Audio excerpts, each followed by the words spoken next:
Hello students, successive differentiation का last part है और आपके माइंड में कुछ क्वेश्चंस होंगे कि सर ये क्यों इंपॉर्टेंट है। मैं हर क्वेश्चन का आपको जवाब दूंगा, इसको याद करने का वे आउट भी बताऊंगा और किन क्वेश्चनों में ज्यादा कन्वीनियंट है अप्लाई करना वो भी मैं आपको बताऊंगा।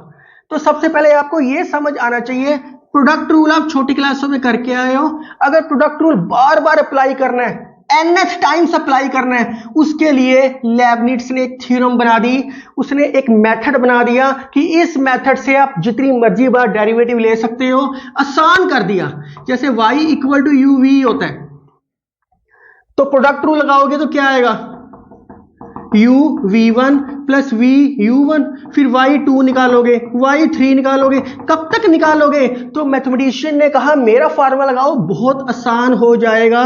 nth ऑर्डर पे अप्लाई होता है। सिर्फ ये दिमाग में रखना है कि nth डेरिवेटिव जब भी फाइंड आउट करना है तो हम इस मेथड से कर सकते हैं। ये प्रोडक्ट ऑफ टू फंक्शंस में इजीली अप्लाई होता है।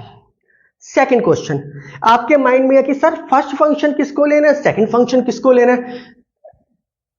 ये फर्स्ट ये सेकंड, कि सर आपने v को सेकंड लिया, v को फर्स्ट भी ले सकते हैं। आपको एक मेथड समझ आना चाहिए। ये मैं आपको पिछले पार्ट्स में थोड़ा सा बता चुका हूं। i और l की कोई वैल्यू नहीं, a t e, इनको आपस में पेयर बनाओ, a t a e t e। TE मैं आपको पार्ट नंबर 3 में करवा चुका हूं। टीई मैं आपको पार्ट नंबर 3 में करवा चुका हूं। एटी और एई मेथड, ऐसा क्वेश्चन हो सकता है, x cube cos x, algebraic trigonometric. आप सोचोगे सर आईलेट तो हमने इंटीग्रेशन में की है। स्टूडेंट्स मैं आपको वे आउट बता रहा हूं याद करने का कि कहां ये कन्वीनियंट है। इन क्वेश्चंस में बहुत कन्वीनियंट है। एटी वाला क्वेश्चन आए या एई वाला क्वेश्चन आए, ऐसा क्वेश्चन क्या होएगा, x e की पावर x फॉर e की पावर 5x, ऐसा कोई भी क्वेश्चन आए तो उसके लिए हमने लेबनिट्ज लगाना है। और की पॉइंट लिख लो आप यहां, और key point, take v is equal to algebraic. v को हमेशा अलजेब्रिक सपोज करना है, इसको हमेशा अलजेब्रिक सपोज करना है। क्यों? क्योंकि इसका डेरिवेटिव डिमिनिशिंग होएगा। बिकॉज डेरिवेटिव है, जब हम इसका डेरिवेटिव लेंगे तो वो डिमिनिश होएगा। डिमिनिश का मतलब है खत्म होएगा उसका डेरिवेटिव, इसलिए v को हमेशा सेकंड फंक्शन लेके चलना है। अब फार्मूला क्या है? फार्मूला आसान है, nc0 unv, nc1 इसको डिक्रीज करी जाना है, इसको इंक्रीज करी जाना है। इंक्रीज का मतलब ये नहीं कि डेरिवेटिव इंक्रीज करना है, इंक्रीज का मतलब कि बार बार डेरिवेटिव को इंक्रीज करना है, मतलब उसकी वैल्यू तो डाउन होएगी। जैसे x क्यूब है, v1 3x square, v2 6x, v3 6, derivative तो डिक्रीज हो रहा है लेकिन यह वैल्यू v1 v2 v3 इसकी नोटेशन इंक्रीज हो रही है। तो ये मेन की पॉइंट था कि v किसको लेके चलना है। उन क्वेश्चनों में बहुत यूजफुल है जब हम अलजेब्रिक को v लेके चलते हैं, तो एटी वाले क्वेश्चन और एई वाले क्वेश्चन हम इस पार्ट के अंदर करेंगे। आप सोच रहे हो कि सर इसको इस फॉर्मेट में क्यों लिखा हुआ है? इसलिए लिखा हुआ है, ये मैं बताना चाहता हूं आपको, इससे क्वेश्चन समझना आसान है। क्वेश्चन yn+2 वाला एक क्वेश्चन आएगा, उनमें क्वेश्चन समझना आसान रहेगा। un इसको लिख सकते हैं d की पावर n u।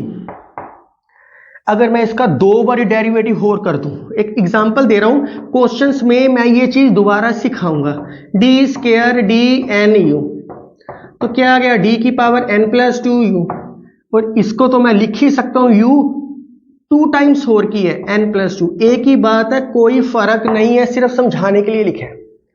अब इसको याद करने का वे आउट क्या है, ये आपको पता लग गया कि ये कहाँ यूज होता है। ये यूज होता है प्रोडक्ट ऑफ टू फंक्शंस में, इजीली अप्लाई होता है। सिंपल में तो बड़ी आसानी से आ जाता है, जो मैंने पार्ट नंबर 2 और 3 में करवाया, 2 में करवाया। सिंपल, e की पावर ax का log x का nth डेरिवेटिव क्या होता है, वो तो सिंपल हो गया। जब भी प्रोडक्ट आएगी nth के लिए तो लेबनिट्ज थ्योरम ही अप्लाई होगी। आप ऐसे समझो, मैं लिख देता हूं, advance level of product rule, advance level of product rule. ये आपको समझ आ गया। दूसरा पॉइंट कि किसको सेकंड फंक्शन लेके चलना है, v को सेकंड फंक्शन लेके चलना है क्योंकि डेरिवेटिव खत्म हो रहा है। तीसरा पॉइंट, इसको याद करने का मेथड क्या है, ये चीज मैं क्वेश्चंस में दोबारा फिर बताऊंगा, तो आप राइट डाउन कर सकते हो थोड़ा सा। तीसरा आपके दिमाग में विचार है, सर याद कैसे करना है, याद कैसे करना है, NC0 y n निकालना है, आप NC0 NC1 NC2 जितना मर्जी लिखी जाओ, NCN। मैं सिर्फ याद करने का वे आउट बता रहा हूं आपको। पहले वाले फंक्शन का nth डेरिवेटिव un, इसको डिक्रीज करी जाना है, un-1 नोटेशन, un-2, लास्ट में क्या आएगा, ऐसे चलता जा रहा है तो u0। अब u0 का मतलब क्या हुआ, u0 का मतलब हुआ है जिसका डेरिवेटिव 0 टाइम्स लेना है, मतलब डेरिवेटिव लेना ही नहीं। जब डेरिवेटिव नहीं लेना तो u0 को हम u ही लिखा रहने देते हैं। अगर मेरे पास u equal to cos x है, v equal to x cube है, जब इसका डेरिवेटिव ही नहीं लेना, चाहे u लिखो चाहे u0 लिखो एक ही बात है, पर मैथमेटिशियन ने u लिखा है ताकि कंफ्यूजन ना होए। u0 मतलब बच्चा ऐसे समझ लेता है कि उसमें 0 वैल्यू पुट करनी है, u लिखा रहने तो कोई फर्क नहीं है, u0 मतलब u। अब v की बारी, v0। अब v0 जब u को ऐसे लिखते हैं, v0 मतलब v जब डेरिवेटिव लेना ही नहीं तो लिखना क्यों है, v1 इंक्रीज करी जाओ, v2 ऐसे करते करते vn। तो इजी था याद करना, कोई मुश्किल नहीं था। NC0 तो साथ लगा रही है, u को डिक्रीज करना है, v को इंक्रीज करना है, इसलिए v को सेकंड फंक्शन लेके चलते हैं, क्योंकि जब इसका डेरिवेटिव बार बार लेंगे तो ऑटोमेटिकली कोई ना कोई स्टेप में जाके ये खत्म हो जाएगा। और u हम लास्ट पॉइंट से लेके चलते हैं, वो खत्म ही नहीं होता। देखो इन दोनों को प्लस करके n, इन दोनों को प्लस करके n, इन दोनों को प्लस करके n, इन दोनों को प्लस करके n, 0 ही है v0 तो v ही लिखा है मैंने। ऐसे करते करते इन दोनों को प्लस करके n। तो आसान था, इसके बेस पे कुछ क्वेश्चंस देखते हैं। स्टूडेंट्स, प्रोडक्ट रूल का एडवांस लेवल लेबनिट्ज थ्योरम, इसके बेस पे कुछ क्वेश्चंस करते हैं। पहला क्वेश्चन जैसे आपको दे रखा है, इसका nth रूट निकालना है। मैंने आपको अभी की पॉइंट सिखाया है कि v उसको सपोज करके चलना है जिसका डेरिवेटिव खत्म हो रहा है। जैसे मैंने आपको भी ae at te सिखाया है, वैसे ही take u equal to cos x and v equal to x cube. v को वो लेके चलना है जिसका डेरिवेटिव नंबर ऑफ टाइम्स करते हैं तो वो खत्म होता है, बस। अब तो बाय लेबनिट्ज थ्योरम क्या बोलती है वो, yn nc0 un v। v0 नहीं लिखते, मैं आपको बता चुका हूं, v0 मतलब v ही होता है। इसका मतलब ये नहीं कि इसका डेरिवेटिव 0 टाइम मतलब वो सेम ही रहता है, v ही रहता है। आगे क्या आएगा, nc1 un-1 v1, nc2 un-2 v2, nc3 un-3 v3। जितना मर्जी लिखी जाओ, सिर्फ आपको कॉन्सेप्ट समझ आना चाहिए। मैं सिर्फ ये चीज बताने की कोशिश कर रहा हूं, ncn uvn, लास्ट में भी u0 आएगा। u0 का मतलब हो गया जिसका डेरिवेटिव 0 टाइम लेना है। 0 टाइम डेरिवेटिव लेने का मतलब है वो सेम ही रहता है। अब un चाहिए, इसका पहले un निकाल लेते हैं। अभी आपने पिछले पार्ट्स में किया है, u क्या है, cos x, un क्या आएगा, cos x plus n pi by 2। ये nth का अभी आप करके आए हो, वैल्यूज पुट कर दो बस। nc0 un क्या है, cos x plus n pi by 2, v वैसे ही लिखना है x cube.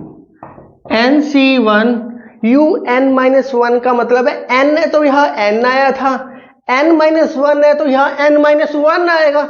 Same pattern follow करना है आपने स्टूडेंट्स, अलग से कुछ भी नहीं करना।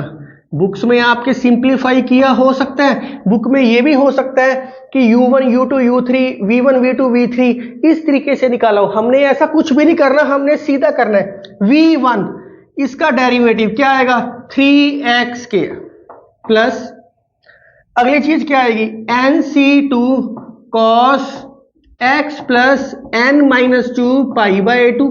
अब n की जगह n माइनस 2 आएगा। अब v2 इसका 2 बारी डेरिवेटिव लो, या जो v1 आपने फाइंड आउट किया है इसी का डेरिवेटिव लो। 3x स्क्वायर का डेरिवेटिव क्या आएगा 6x। nc3 cos x plus n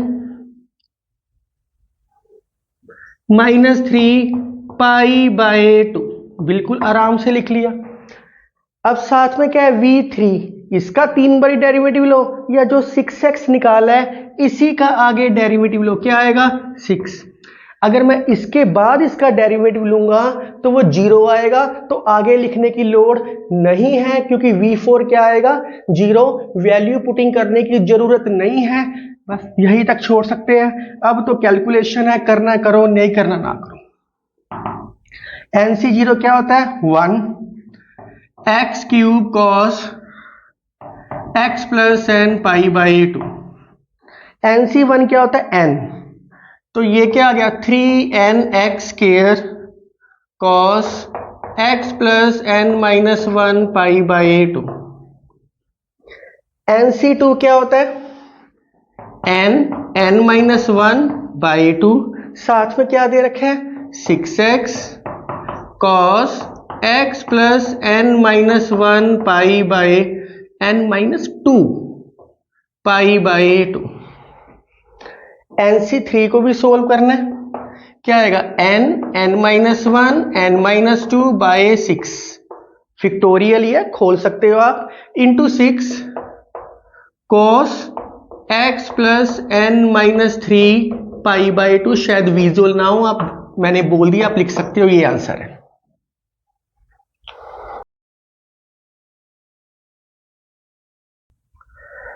this question is very important क्योंकि इसके अंदर कहा है उसने yn प्लस 2। लेबनिट्ज थ्योरम किसके ऊपर लगती है n के ऊपर लगती है, ये तो n से भी ज्यादा है, इसलिए जब भी n से ज्यादा आए 2 आए 3 आए 1 आए तो 2 के लिए 3 के लिए 1 के लिए क्या करना है सिंपल डेरिवेटिव। 2 के लिए करना है सिंपल डेरिवेटिव, जो मैंने पार्ट 1 में आपको करवाया है with key point. If we take second derivative denominator on RHS should be 1, move on left hand side, ये मैं पार्ट 1 में क्लियर बता चुका हूं। n के लिए क्या करना है लेबनिट्ज थ्योरम अप्लाई करनी है। 2 के लिए सिंपल किया, n के लिए लेबनिट्ज किया, दोनों को प्लस किया, क्या बन गया n प्लस 2। लेबनिट्ज थ्योरम सिर्फ n के लिए ही अप्लाई होती है। तो क्वेश्चन देख के पता लग रहा है ये आपने पार्ट 1 में किया है, मुझे करवाने की लोड नहीं है, फिर भी मैं रिपीट करवा रहा हूं। y1 a minus sine log x into 1 by x plus b cos log x into 1 by x. LCM ले सकते हो आप, minus a sine log x plus b cos log x by x। x को वहां multiply कर दिया क्योंकि मैं आपको बता चुका हूं if we take second derivative denominator should be 1 on right hand side. ये पार्ट 1 में क्लियर कट बताया हुआ है। दोबारा डेरिवेटिव लो, x y1 का डेरिवेटिव क्या होएगा y2। y1 का मतलब होता है dy by D x, y2 का मतलब होता है double derivative D square Y by D X square. मैं एक एक चीज इसलिए रिपीट करता हूं ताकि आपको कॉन्सेप्ट क्लियर अच्छा रहे। यही ब्यूटी है मैथ की कि सारी चीजें आपस में अटैच है। प्लस y1, x का डेरिवेटिव क्या हो गया 1, इसका derivative minus a cos log x का 1 by x minus b sign log x का 1 बाई एक्स। जो चीज कॉमन निकलती है कॉमन निकाल दो, और ये चीज आप पार्ट 1 में क्लियर कट करके आए हो, ये चीज आप पार्ट 1 में क्लियर करके आए हो, मैंने क्लियर किया आपको एक एक चीज। ये सारी चीज किसके इक्वल है? y के इक्वल है। X square y2 plus x y1 equal to minus, ये सारी चीज क्या है? ये सारी चीज y के इक्वल थी। इसको यहां लेके आए, आपके पास क्या बन गया? X square y2 plus x y1 plus y equal to 0। n+2 चाहिए, आपके पास क्या है? सिर्फ 2 आया है। अब क्या अप्लाई करना पड़ेगा? LT, फिर दोनों ऑटोमेटिकली अटैच हो जाएंगे। ये मैंने पार्ट 1 में सारा करवाया हुआ है, आप एक बार इतना राइट डाउन करो।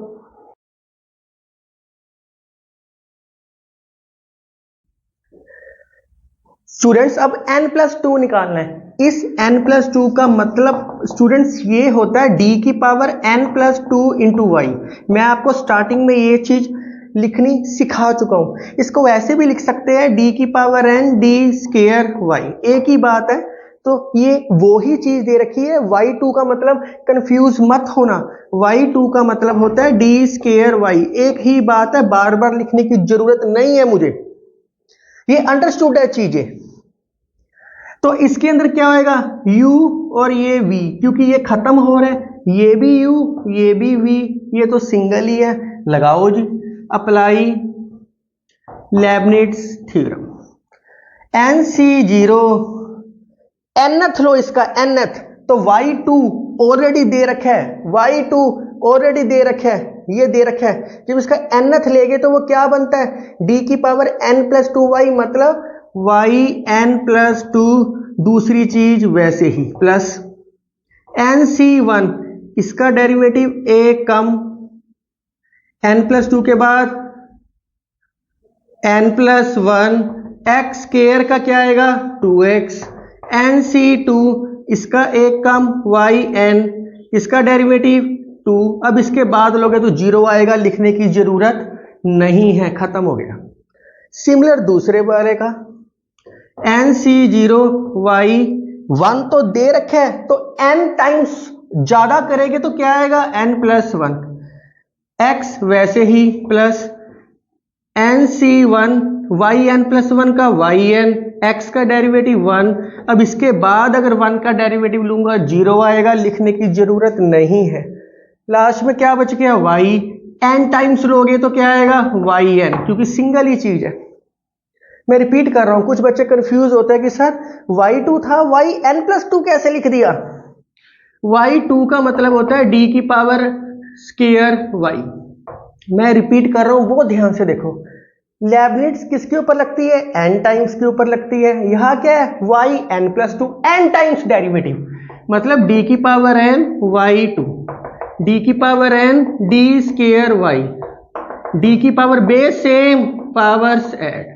तो इसको तो लिख ही सकते हैं yn+2, एक ही बात है, क्योंकि y लिखो, y1 लिखो या dy लिखो, एक ही बात होती है। तो इसको ऐसे लिख दिया, कोई फर्क नहीं है, डेरिवेटिव में करके आए हो। कंबाइन कर लो, NC0 1 x square yn+2, NC1 क्या होता है? n, 2nx yn+1, NC2 क्या होता है? n-1/2 इंटू 2yn, ये कट गया।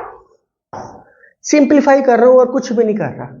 NC0 1 x yn+1, यहां क्या आएगा? NC1 n/n, लास्ट में क्या है? yn। n+2 वाली चीज एक ही है, n+1 n+1, तो x 2n+1 yn+1, यही चीज उसने कहा था। आगे yn कॉमन निकालोगे तो क्या आएगा? n² minus n, n² minus n, और साथ में वो आपके साथ क्या आएगा? nyn plus 1yn equal to 0। Y N common निकाल दिया था, एन से एन कट गया, एन स्क्वायर प्लस 1, ये ऑटोमेटिकली प्रूव हो गया। इन सारी चीज़ों से आपको एक चीज़ समझ आई है स्टूडेंट्स कि चाहे वो y2 निकालने के लिए कहे, if you take second derivative जो मैंने पार्ट 1 में करवाया है, चाहे n+2 के लिए कहे, आंसर अपने आप आएगा जो प्रूव करना है। मैं रिपीट कर रहा हूं, चाहे वो एक शो डेट वाले क्वेश्चन जो मैंने पार्ट 1 में आपको बताया, जो +2 में भी आपने किए हुए हैं, उसके अंदर क्या होता है, आंसर अपने आप आता है, वैल्यू पुटिंग नहीं करते। इसके अंदर भी वैल्यू पुटिंग नहीं की, अपने आप जो प्रूव करना है अपने आप आंसर आया। तो स्टूडेंट्स मुझे लगता है कि इसके जितने क्वेश्चन मैं आपको दे रहा हूं आप इजीली सोल्व कर सकते हो, ऐसी बिल्कुल भी टफ चीज नहीं है। बस ये थोड़ा सा दिमाग में रख लेना, अगर भूलते हो तो ये चीज दिमाग में रख लेना मैंने क्या बताई है, y2 मतलब d2y, y2 मतलब d2y, nth लोगे तो यहां भी तो n+2 आएगा, तो यहां भी n+2 आ गया, बस वही तो चीज लिखी और तो कुछ लिखा ही नहीं मैंने। तो आप सारे क्वेश्चन इजीली सोल्व कर सकते हो। The end of your successive differentiation, जितने क्वेश्चन प्रैक्टिस दे रहा हूं डिस्क्रिप्शन में सोल्व मिलेंगे, आप इजीली सोल्व कर सकते हो। फिर भी कोई डाउट है तो आप मुझे कमेंट करो। आपका जो लाइक है वो मेरी मोटिवेशन पावर को बहुत इंक्रीज करता है। आप मेरे साथ बने रहो और मैथ को एंजॉय करते रहो। Thank you, take care, right now.